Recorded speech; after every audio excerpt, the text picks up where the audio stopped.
find people who have a similar future to you, not people who have a similar past. Connect with the people who are going where you want to go, not reminding you of where you've been, and build into those relationships and move forward. Find the people, find the tools to rewrite your money story. Your business will grow as your relationship with money grows, and don't be afraid to do the work, to dig in. It can actually be fun. As scary as it might have made it sound today, it's also super rewarding to have a life full of women like you and me that are doing these kind of things together, and these kinds of collaborations and inspiration. And I mean, when you get together with people and you're talking about ideas and concepts and future and things you're building, I mean, how much more exciting is that? Hi, I'm Lyndsie Barrie. Welcome back to another episode of the Fempreneur Marketing Podcast. Today we're going to be talking about money, which is a subject we've been talking about more on the podcast lately, and I'm really excited to introduce you to Leah Tabitha. We are going to be doing an interview in the beginning of the episode, which is kind of also our commercial that was for a live virtual workshop which we taught, and then we're going to go into the actual workshop content. So it's going to be really, really meaty today. Grab your notebook and pen and let's dive in. I come from a world where women were stay-at-home wives and mothers. That's what we were raised and taught to be. And so anything outside of that was a foreign language to me. I didn't even know where to begin. And so when I found myself a single mom with 3 kids and needed to provide, I was stuck. I didn't want to go to work from the 9 to 5 and do the paycheck every 2 weeks and put my kids into daycare, after school programs. I wanted to be there and be with my children. And the irony is, as an entrepreneur, I probably put in more hours, but I like the flexibility. I like the fact that I can work my calendar around whatever's going on with my family. For example, today is my daughter's birthday, and we had this originally planned for later on today, and I was like, Lyndsie, I'd love to pick her from school and surprise her and take out my little girl, and she rolled with that. You can't do that when you're in a 9 to 5 office environment. And so I knew for me, my number one priority was flexibility with my schedule.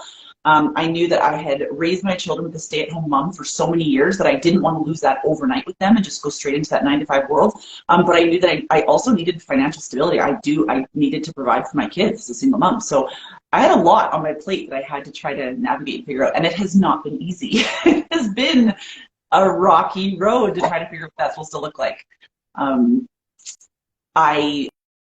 I'd like to say it all went smoothly. I'd like to say that out of the gate, I just burst forward into this wonderful world of my own business and everything just took off overnight. It was simple, but it wasn't. It's taken a lot of learning and a lot of self-discovery, which is part of why we're having this conversation today, because we wanted to share that part with people. Yes. And talk about that nitty-gritty stuff too. Yes, we're here to be real with you all and share stories about the hard times as much as the fun times. And let's be honest, starting a business, it's not the easy route. No. But it is, it's something that some of us are called to do, and we can try to ignore it. We can try to go back and forth between being entrepreneurs and having jobs. And if you're a true entrepreneur at heart, you are never fully fulfilled. I don't know if you can say that, but you're never like fully full of the awesomeness that you were created to be if you're not in an entrepreneur role. And you have, you started your first ever business, and you did that really successfully for a while, and then you started up a totally different business, and then you ended up going back to the job world. So can you tell us about kind of your like that whole transition? I know that's going to be a really long story, but I want you to tell all of it. No, that's great. Thank you. I think the MLM world is a great place for people that have that entrepreneurial spirit, but don't necessarily have their own business idea to get started. It gave me those things. It gave me the flexibility, working from home, being able to work with my kids. It was a great opportunity and a good place to learn. It wasn't for me in the long term. It turns out that my calling was a bit different than the business I had started in the beginning. But when I did get into that, it was a great tool for what it was. That ended up shifting. Sometimes MLMs are not necessarily stable. Products can shift, rules change, whatever it might be. So my business I exploded overnight, and then all of a sudden I found myself again going, now what? So I was back to ground zero and rebuilding. And in that space, I went to school and became a practitioner. And that's when I started to become a healer and learn my journey. And I knew that was my calling. So there's this funny space between when you find what you want to do and you find that drive and that passion, and then transferring that into actually making money. How do you take this idea and this passion and this calling and then go pay your rent or your mortgage? And there's a space in there. And that space is the scary place that we wanted to talk about today, where what do you do? How do you hold on in that medium area? I met you actually last summer when I was in that space where I was saying, I think I need the 9 to 5. I need to go get that job. Part of it was I thought I had to prove to myself that I could.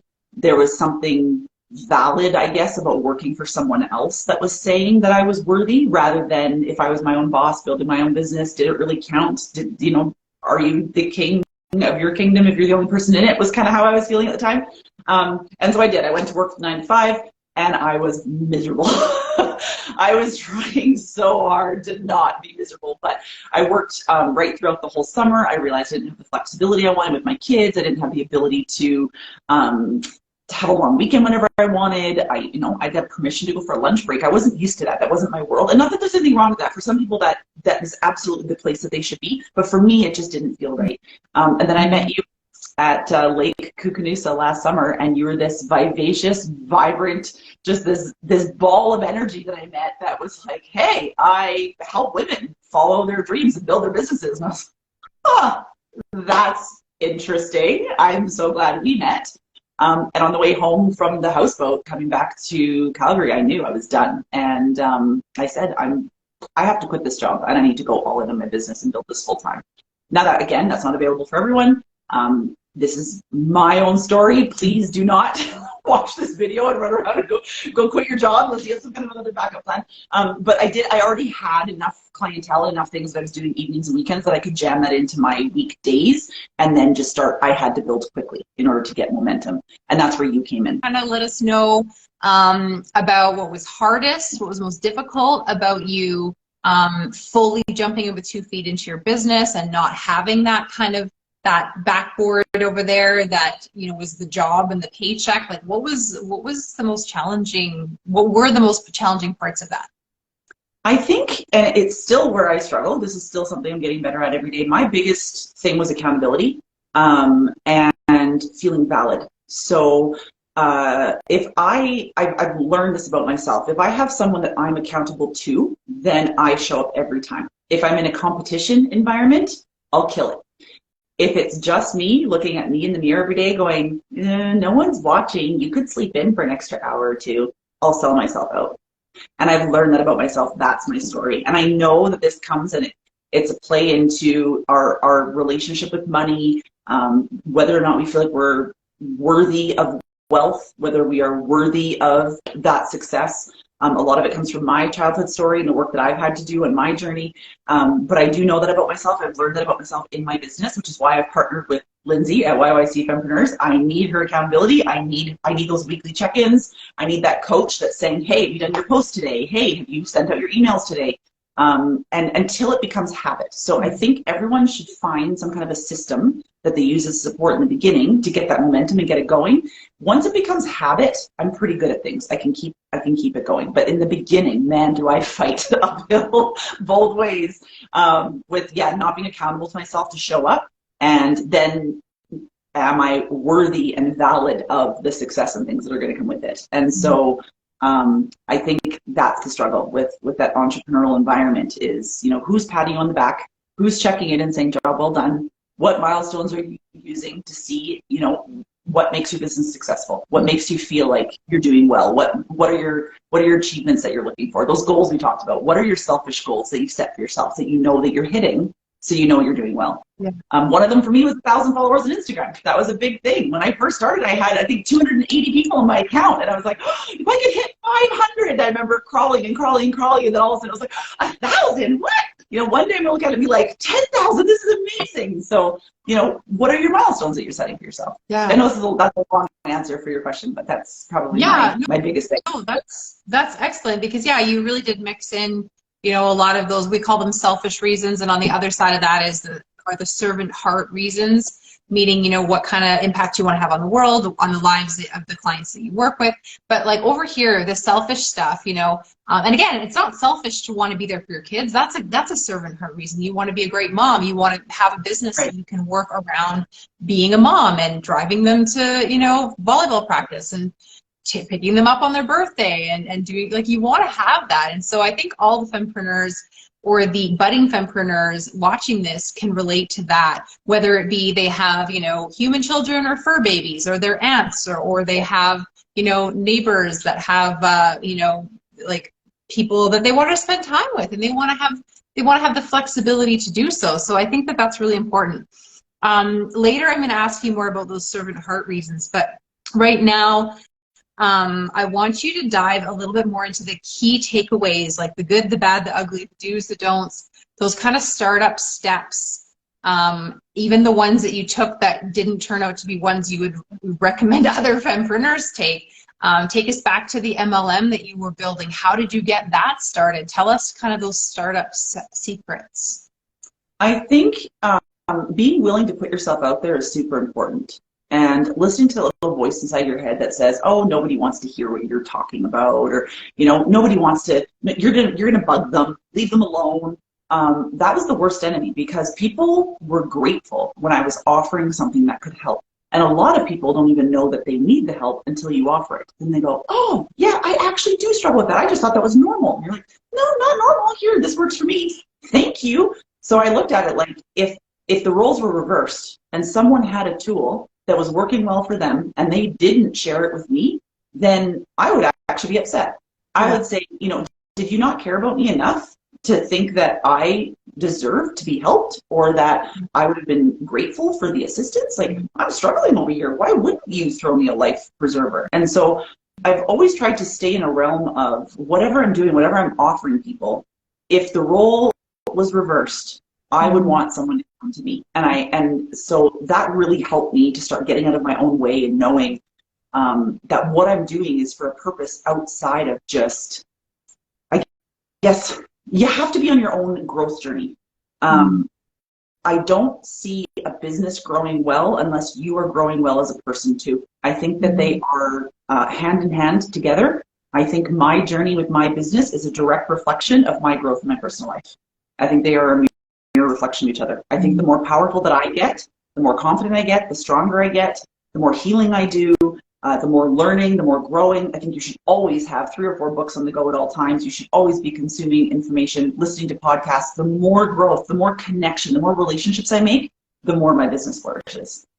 So I would say that that's another thing. You don't stay small. Don't stay in your own little world. Don't stay off by yourself in a corner hoping people are going to come find you. Get out there, get loud, connect, make friends, network, hang out with the fempreneurs that are throwing the dating event on the speed dating event on Thursday night. I mean, what a great place to go out and meet other women and say, "What do you do?" Well, what do you do? I've met the most fabulous women that have turned into great friends throughout, you know, those situations. So I would say that was some of the pitfalls, was trying to stay really quiet and small and over in the corner and like, what if nobody wants to hear what I have to say? What if, like, no, they might not, but the one next to them might. Yeah. So that was a big thing for me. I would say some things I've done right is creating a team, creating a community, getting connection, finding out what I'm good at and doing it, what I'm not good at and outsourcing it, finding an accountability partner like you, having a coach that's in my corner that says, "Hey, you can do this. Did you show up for yourself today?"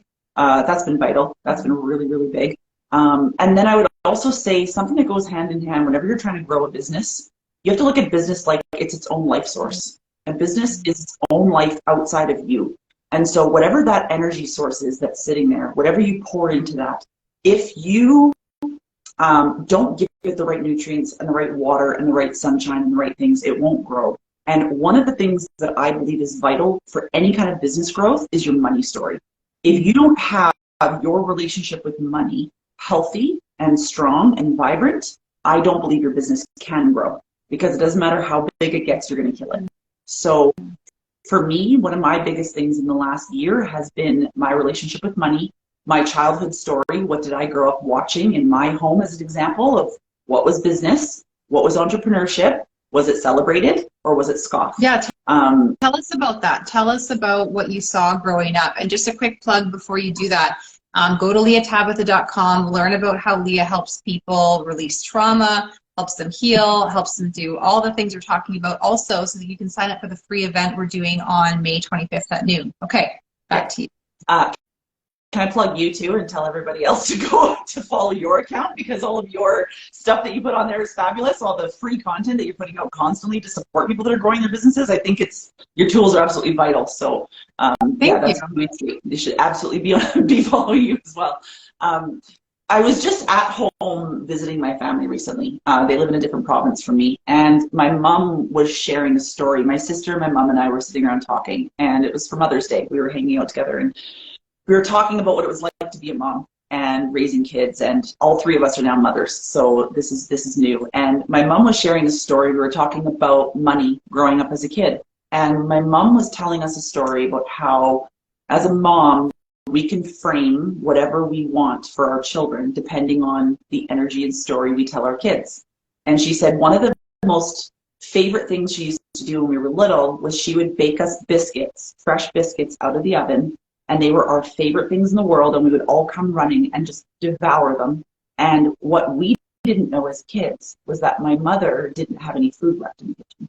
So she had actually taken flour and water and mixed it together with the right consistency, that she had baked us biscuits that were just flour and water with nothing else on them. But as long as we ate them within a few seconds of coming hot out of the oven, we thought that they were a home-baked treat.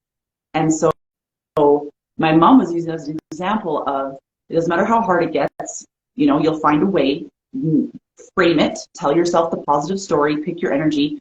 But I had no idea that it was that bad when I was little. I just thought that my mom baked me these delicious warm biscuits that to me were delicious. She told me they were hockey pucks. She said you had to eat them within seconds of coming out of the oven. It was literally just flour and water, and we thought they were amazing. And my little sister tried it, and she said, Mom, I knew we were broke when we had fries for dinner, because we thought, my mom was like, oh, we're gonna have we're gonna have a fun meal, we're just gonna have homemade French fries. What we didn't know was that it was $4 for a bag of russet potatoes, and my mom could feed all 5 kids with just the potatoes. And so she would make us homemade French fries for dinner, and we would pig out thinking that it was amazing to have just French fries, and that was all she could afford to feed us for dinner that night. So I grew up in a home that was very much feast or famine. My dad was commission sales. He would get a paycheck. My mom would go out and get us our winter coats, our shoes. She would stock up the pantry. She would make sure every cupboard was full, whatever we needed, because we never knew when the next paycheck was coming in. And sometimes there was way too much space between them, and we were eating flour and water. And so I watched my dad attempt to be an entrepreneur, and he wasn't good at it. And so I knew in my brain, small business meant struggle, entrepreneur meant feast or famine. One minute I can be on top of the world and I can do amazing, but hold my breath, because the next minute you're going to be broke. And that was my whole childhood, all the way through up until my marriage actually recreated the same story. It was always feast or famine. It was, we were going to be fine, bills were paid, we can afford to go on a vacation, or I was literally having people bring food to my house to feed my kids. I've had many times where I didn't have food to give my children. So my money story was all over the place. And I knew still working on this. This is an in progress thing for me, but didn't have a healthy relationship with money. I also grew up in a very strong religious environment that had overtones of rich meant evil, and too much money meant you were buying into the devil's world instead of God's world, of that servant heart, the broke Christian. I grew up in that world of, money did not equal goodness. So even if there was extra money, there had to be guilt or shame attached to that. So there's a lot of layers I've had to work through, and I can tell you they are workable. You can rewrite them. I don't think that those old stories that we grew up with our parents' generation, I don't think they're healthy. I don't think they'll apply to our world anymore. Our parents were the last generation of, you went to a warehouse and you worked for 40 years and you got your gold watch and you retired, and then that was it. You had a pension, you had, all these things set up for you. That's not our generation. That's not our kids' world. So I believe that it's vital that we rewrite our money stories and we pass something new on to our children, because they are growing up in an entirely different reality. So I'm proud to be able to create that change in my home for my kids. That money story ends with me. Did you know that the best way to help other fempreneurs find this podcast is by following or subscribing? If you love these weekly doses of marketing power, guess what? Other fempreneurs are going to love them too, and you have the power to help them find this podcast. Thank you so much for helping us empower more women to build their dream businesses. All right, let's get back to today's episode. One thing I wanted to mention, because this was really an aha moment for me, looking back on the way my mom has kind of watched me, and I'm very similar to you in that I have not, I mean, I've been an entrepreneur since I was, I've been an entrepreneur since I was 21 years old. So I started my own mobile hairstyling company when I was 21. But before that, I was in Amway for a few years, actively trying to build it as a business in the beginning. But coming into the Amway business, even though it was new and exciting for me, there were a lot of people that were older than me who did not feel the same excitement for Amway. They'd had family members and friends who had just had really negative experiences with it. And so even though I was excited and I could see how it could work, I had to take those fundamentals and those things that excited me about it, and I had to create my own entrepreneurial journey with those pieces, which I'm proud to say that I have done and I'm still doing today. And I have no regrets about being part of Amway. It's the reason why I read How to Win Friends and Influence People by Dale Carnegie, which is such an amazing book. So if you haven't read it, definitely check it out. Not you, Leah. I'm speaking kind of to our audience right now. But I wanted to say that my mom, because she's a farm girl, she was raised, you know, out in the middle of nowhere and walking uphill in the snow with no shoes both ways to school and all that stuff. And, you know, foraging for food in the forest sometimes because they didn't have any food in the house at all. There were times when they were almost starving. She equates money with struggle. So basically, if you're not struggling to make the money is basically like, it's icky, it's shameful, you should be embarrassed that you have that money that you didn't struggle for. And so I never really realized this about her until really recently. And I was like, oh, that's why she's always been kind of like just hard on me for the ways that I've earned my money, because I've purposely, because of the Amway brainwashing, thank God for Amway brainwashing, by the way, taught me that I needed to do things I loved. For money. I needed to do things that I felt were my natural skill sets so that it didn't feel like a struggle to make money. And that, to my mom, to this day, she's just like, you know, so many generations of struggle for money. She can't, I don't know that she will. I'm sure she can. I shouldn't say she can't. I'm sure she can rewire her brain, but she doesn't want to. She thinks that it's good and it's right. So if you're like me and you're coming from parents that were maybe farmers or just worked physically hard for their money their whole lives, I think you have a lot of work to do, and I would love to have you come and hang out with us for an hour on May 25th and start to sort of see what your money story could look like in the areas of your money mindset that you could definitely shift in order to allow more abundance and money to come into your life. So that's my little story that I wanted to share.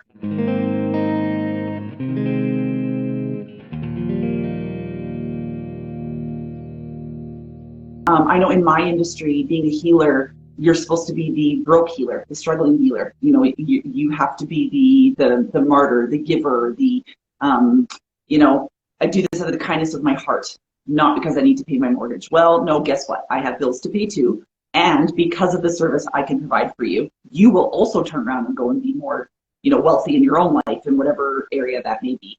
So I think it's very important to understand, what does the word money trigger in you?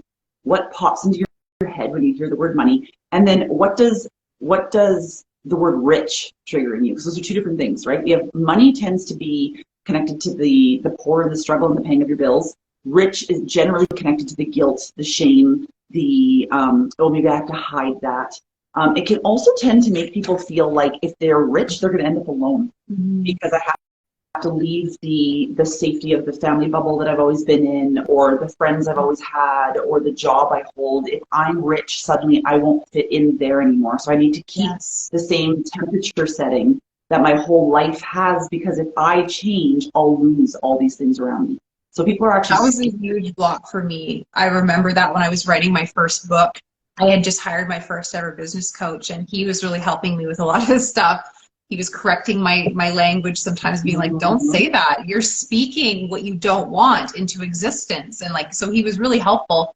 And he didn't say blatantly, you know, you need to be careful who you hang out with. But I realized instantly that when I said I had a business coach and I was writing a book, like my friend circle at that time all started looking at me kind of like, oh, who are you to think that you're going to be some rich, successful person? And I was like, ooh, interesting. So I have to stay little and struggle to be part of this club. Well, I'm out. I'm out. And it's not that I left those friends forever. Some of them, I guess I did kind of, but I took a break from a lot of them. And that was the most exponential growth that I had ever experienced in my life to this day. Looking back on that, those decisions, like you had said at the beginning, like one of the biggest startup tips that you have for people is find your tribe, surround yourself with people that are helping you and who want to see you succeed. I had to do that quite quickly, and the financial gains that came from that were quite quick. I was very surprised when I stopped hanging out with all those people that were always broke and always, complaining about not having enough money, but always having money for beer, shockingly. Right. But, like it was so quick, the changes I saw in my life just from, I was taking a lot of action that I hadn't been taking before. I was working my butt off. I wasn't just changing my friend circle and voila, everything was amazing. But it was really interesting. I do want to, because one thing that comes up often with entrepreneurs, and being that we're talking about a free event right now, is this whole concept of free doesn't work as a marketing tool. And that is 100% false. Leah and I both are living proof that is 100% false. I think that if you're afraid to give things away for free, there's a money block there that you need to be careful about. As long as you provide something that people can step into, if they partake in this free gift and they want more of you, they want to buy something from you, they want to kind of level up. As long as you have those other things available to them, free is awesome. And free is a really great way to meet new people. Do you want to share anything about that? Or is there anything coming up for you around the... That is a powerful concept that I learned through you, because there's a lot of people out there that say, oh, don't give anything away for free. Don't undercut your value. People won't respect you and they won't value you if you give it away for free. I can tell you that in my career with what I do, I change people's lives and I do it for a living. It's what I do. My clients come to me and within a matter of sessions, their lives have changed. I can tell you though that they have blocks in order to be able to receive that sometimes. So when you approach from this perspective of, here, let me give you a little taste for free, and they go, huh, well, that tasted good. That felt safe. I'm okay now. All of a sudden, clients are willing to work with me from all over the place because I broke down a barrier that prevented them from being able to reach out. So figure out what barriers are around your business where people have a hard time reaching out and coming. You taught me a lot of that. You have too many clicks, they're not going to find you. Too many, whatever the barriers may be, start breaking those down through free offers, like you said. But then also, I'd like to add on the flip side of that, don't undervalue yourself when they do engage. I was charging not nearly enough for my services. I was probably 80% below what the market value was for what I do. And even now, I think that my services are very generous with what I'm offering for what I see other people charging. But I do believe that your worth will absolutely equate in that value when you show up, like you said, to support them on the follow through. So your free content and the things you shared with me and who you were as a person and your rawness and your availability to share who you are on Instagram and to get out there and just be yourself. I'm a private client of yours now. I come to you every month and say, please help me grow. I wouldn't have done that if I didn't see what it was you were offering me. And I saw that through your free content that you put out on Instagram all the time, where you said, hey, what about this? Hey, try that. Your little stories that you put up all the time, your posts that you're putting up, the little free video classes that you offer. I participated in those and I was like, holy crap, there's some seriously good content here. All of a sudden now I'm a private client. So that wouldn't have happened if there wasn't a free offer. So yeah, I do. I believe that plays out strongly, and I love the idea of changing the energy around that word. That's a really good idea, Lyndsie. Yeah, it was really, and even I actually had, like, my first business coach was actually one of those people who was like, you shouldn't give things away for free. So there were a lot of things that he taught me that were awesome, and there were a lot of things that he was saying that I was like, it doesn't feel right for me. That doesn't feel like how I'm going to do things. So I did eventually, like, everything to do with social media was not, he was not a fan of anything else. He wasn't even on social media. He looked at some of my social media stuff that I would show him on my phone, because I was like showing him, because I was like, holy cow, look at all this. And like, look at all these new Instagram followers, or not, I wasn't even on Instagram, sorry, LinkedIn followers. And look at my email list is growing like crazy. He didn't even know how to do online marketing. He was like old school, like helping me write a book, he would be doing like flyers and like, and everything he was teaching me was good. But the free piece really came to me when I hired someone on Upwork to help me set up MailChimp. And she was like, well, what's your lead magnet going to be? And I was like, what's a lead magnet? Like, what? And she was like, well, why are people going to join your email list? And I was like, because I'm awesome. Like, I don't know. Like, what am I supposed to do? She was like, well, you're writing a book. And I'm like, yeah. She's like, well, why don't you give away free excerpts of your book in exchange for, basically they join the email list. They like that whole month, all the newbies get this chunk of the book. The next month, and this is a system that I've used over and over again. I've helped 8 women write books. We've done this for all of them. It's super effective. People want sneak peeks of things, especially if your book is going to help them do something. They're going to want those sneak peeks. So that worked. I grew an email list of about 350 people in about 5 months just by doing that. And I mean, so free does work. It has to be positioned properly, attaching a dollar value to it. So I think back then I was saying like a free chapter of my book, and I was saying like $20 value or something. Like nowadays I would value that like $50, but yeah, attaching a dollar value helps people understand like this, although I'm not paying for it, it's still something that's valuable that I'm getting for free. So just to give you all a quick marketing tip, free does work. Leah and I are both living proof of that. There's lots of ways to use free to get people to come into your community. And like Leah said, it's like, it's like going to Costco and you sample whatever and you're like, that's really good, I'm going to buy that. It's no different. So let people taste test what you have to offer. Don't give them hundreds and hundreds of dollars worth of your brainwave for free. And then, have like a $20 or $50, next step up from free. Like for me, I have a 60-minute video marketing course. It's $50. It's packed with hundreds of dollars worth of stuff that took me years to figure out, but it's there. It's available to fempreneurs. And if they love that, there's a couple other steps up from that on the ladder for them. So let's dive into the actual money workshop, which Leah and I taught a couple months ago now. We're not going to go into everything here on the podcast today, but you are going to get a few of the key points that were the real big mind blowers for some of these ladies that attended. And then we're going to invite you to another workshop, a completely free workshop, just like the one you're hearing today, but you're going to get all of it and you're going to get it live so you can ask questions, you can participate. And so we hope to see you there. It's happening on July 19th and the link to sign up is in the show notes. Just realized that was on Zoom. Whatever. This is what I actually look like.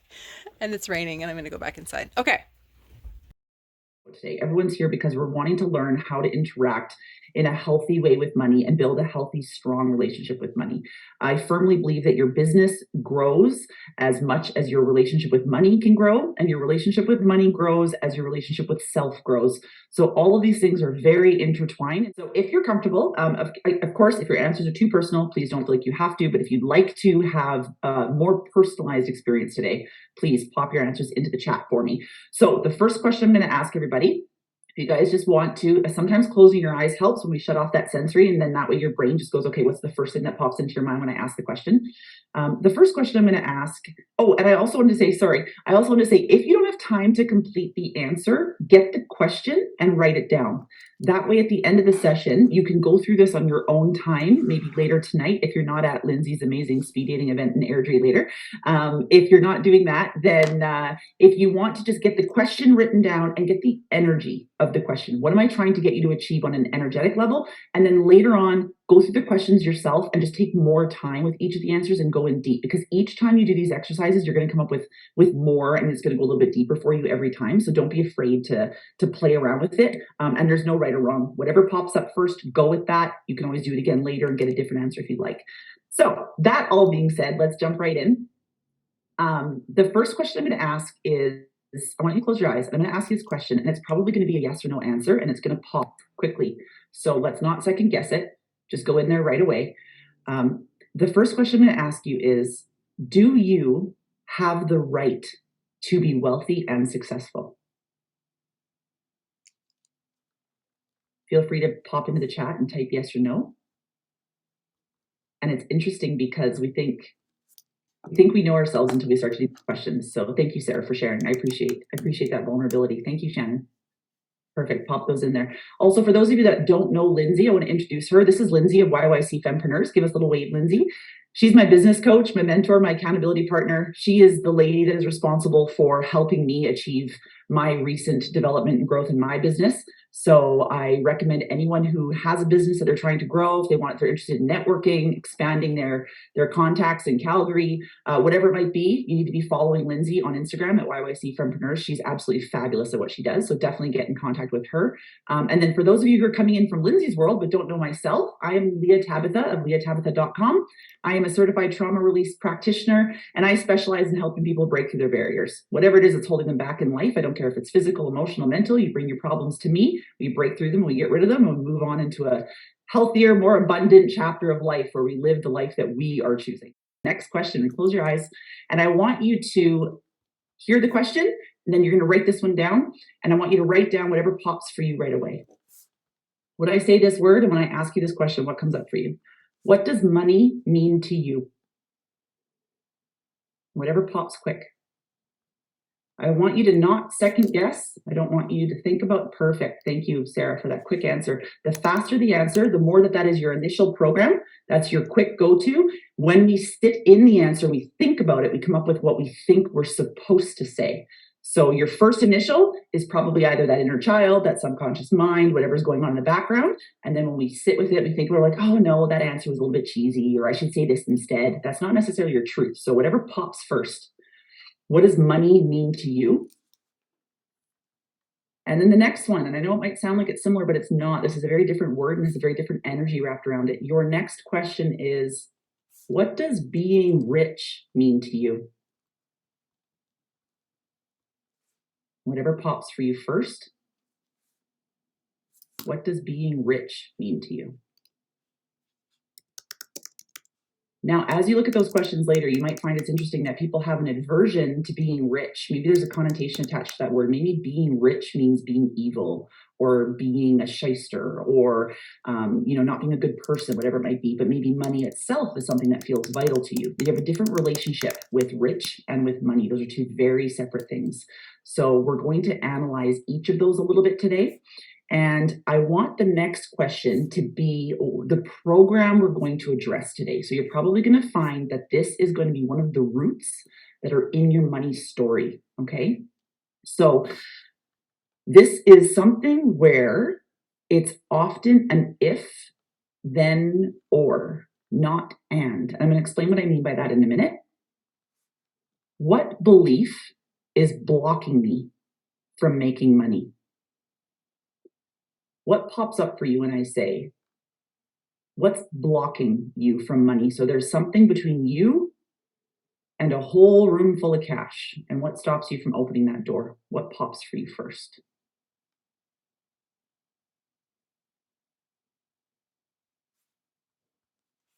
Could be playing small. It could be that money is evil. Could be that you grew up in a religious environment where you heard that scripture over and over again, that it's easier for a rich man to enter, or it's hard. How does that work? Well, it's harder for a rich man to enter into heaven than it is for a camel to go through the eye of a needle, or however that works. Whatever those programs are in you as a kid. And if you don't actually know, Jess, that's totally fine. Actually, just write down the question. So get the question, leave a blank space. And as we go through this today, those answers might pop for you later.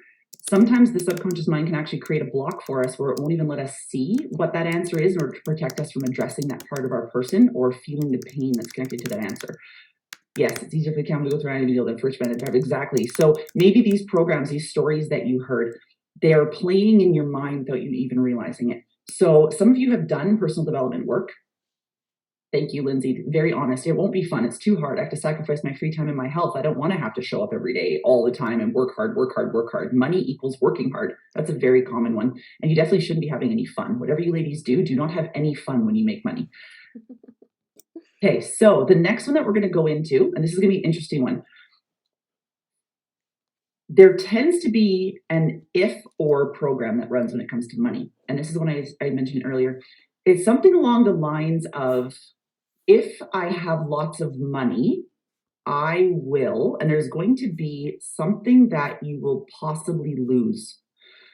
So I'm going to explain it as a reframe. I can have lots of money and still be a good mom. I can have lots of money and keep my friends. Maybe you're worried that your social circle, you can't relate to anybody anymore if you're not broke and struggling. I can have lots of money and be a good Christian. Maybe you're in a religious environment where there's this program of, you can't have both. I can have lots of money and still have freedom and spare time. I can have lots of money and still live life on my own terms. I can have lots of money and fill in the blank. What is your body telling you you're worried that you'd end up either losing out on, not having anymore? What would you have to give up in order to have a lot of money? If I'm rich, I will be too busy to spend time with my family. If I'm rich, my family, my immediate family that I grew up with, will abandon me because I'm supposed to struggle and be broken poor like all my brothers and sisters and parents and family has been. If I'm suddenly rich, they won't relate to me anymore. I can be rich and still belong in my family. I can be rich and if you don't have the answer right away, that's okay. Leave a blank space. We'll fill it in later. I just want you guys to get these questions, because as long as we get the question process, we're getting the brain going and we're starting to dig into self. And sometimes these things will come up for us later, and that's completely okay. The next thing I want you guys to write down, this question is interesting. Awesome, Tammy. Still be present with my friends and family. Ah, very good, Sarah. If I'm rich, I'll be more visible. I cling to invisibility. That is a common one for a lot of women, especially. So I appreciate that share. Thank you. I want you to go back into your childhood. I want you to close your eyes. I want you to find the energy that was in your home, your childhood home when you were a kid. I want you to find the energy around money that was in your home. And then I want you to quickly answer the first 2 or 3 things that pop into your mind that you remember your parents saying or doing around money. What was a common phrase you heard in your home growing up? What was a saying your mom had? What was, one of mine, I remember my parents saying, oh, there's never enough money or there's always too much month at the end of money. There's always too much month at the end of money was a common one I heard often in my home. Or, we can't afford that, we're broke.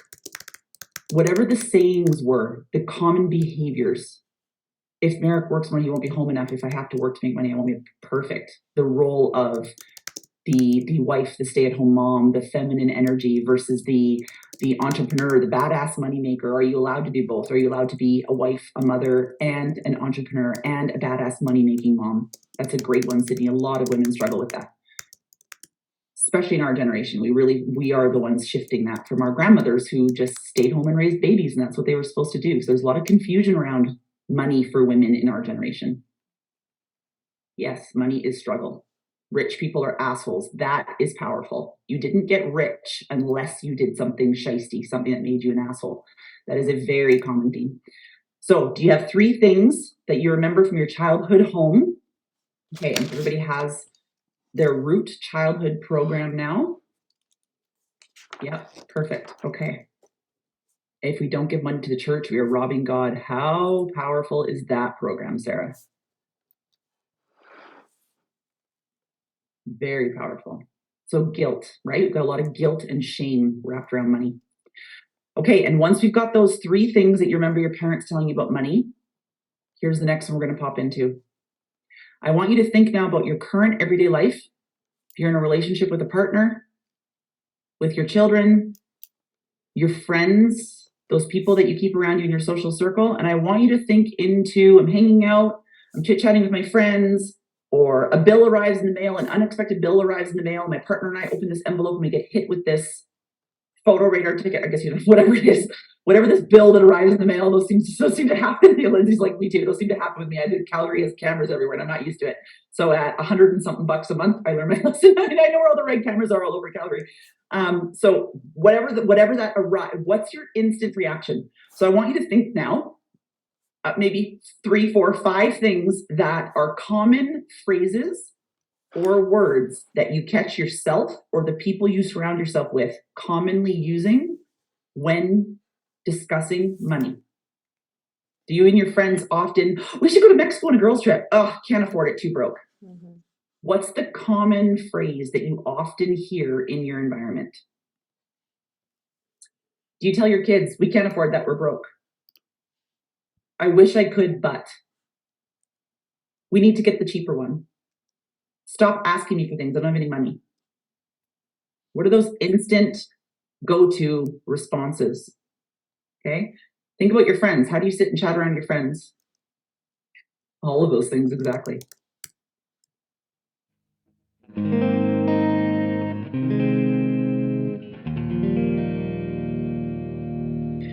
And we're just going to go into our energy of self and work on reprogramming our money story and just changing what we have looping in the background.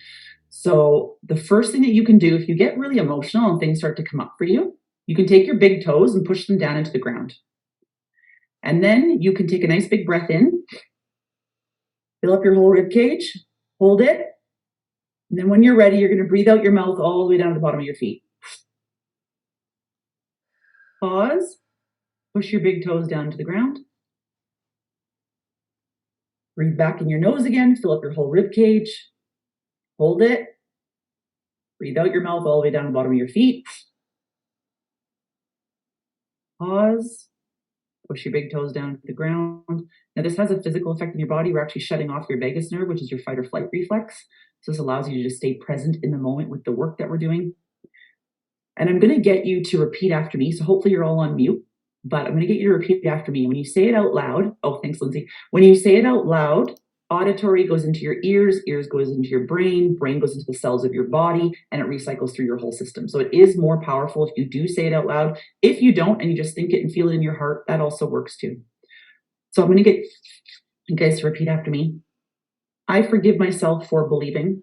I forgive myself for believing that making money will be painful. painful. And I forgive myself for believing the only way to make money is through working hard, self-sacrificing, giving up the things that matter most to me,